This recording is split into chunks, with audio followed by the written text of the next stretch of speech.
নমস্কার। এই সময়ে ক্রিপ্টো মার্কেটের যে সিচুয়েশন সেটা নিয়ে যে আপডেট দেবো সেটা কিন্তু হচ্ছে খুব পজিটিভ আমার কাছে লাগছে। মার্কেট ওভারঅল কিন্তু এই যে এই উইকের শুরুতে কিন্তু খুব ভালো পজিশনে ছিল, যেখানে এক্সপেক্ট করছিলাম যে অলস কয়েনের মার্কেটে হয়তো একটা ভালো রিলিফ বাউন্স ব্যাক আমরা দেখতে পারবো। কিন্তু ইউএস থেকে হঠাৎ করে ইরানের যে স্ট্রাইক করলো, ড্রোন স্ট্রাইক, সেই কারণে মার্কেটে আবার একটা প্যানিক সৃষ্টি হয়েছে। বাট স্টিল মার্কেট কিন্তু সেই প্যানিকটা আমার মনে হয় স্টেবিলাইজ করে নিয়েছে। তো এই মুহূর্তে যে পজিটিভ সাইনগুলো মার্কেটে দেখতে পাচ্ছি তার মধ্যে অন্যতম হচ্ছে যে বিটকয়েনের ডোমিনেন্স কিন্তু ফল করছে, যেটা অলস কয়েনের মার্কেটের জন্য ভালো। তার সাথে অলস কয়েনের যে ডোমিনেন্স সেটা কিন্তু একটা ভালো ব্রেকআউট হয়েছে। তো সম্ভাবনা থাকবে অলস কয়েনের যে ডোমিনেন্স সেটা কিন্তু আগে আরও বাড়তে পারে বাকি দিনগুলোতে, যদি কোনো না খারাপ নেগেটিভ নিউজ মার্কেটে আসে। তার সাথে অলস কয়েনের যে মার্কেট ক্যাপ সেখানেও সেই চার্টেও কিন্তু একটা ভালো পজিটিভ ব্রেকআউট আছে।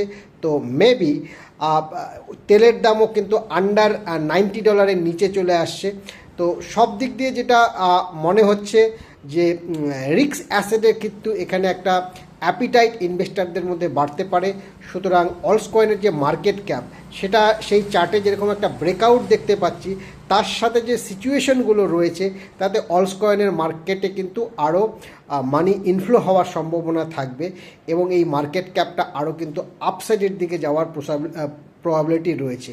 তো সেই ক্ষেত্রে আমি বলবো একটা এক্সপেকটেশন করা যেতে পারে যে বিটকয়েন যদি মোটামুটি 75, 76 বা 78 রেঞ্জে যদি সাইডওয়েজে থাকে, অ্যান্ড অলস কয়েনের মার্কেট কিন্তু সেই ক্ষেত্রে আমি বলবো ভালো পারফরমেন্স করতে পারে।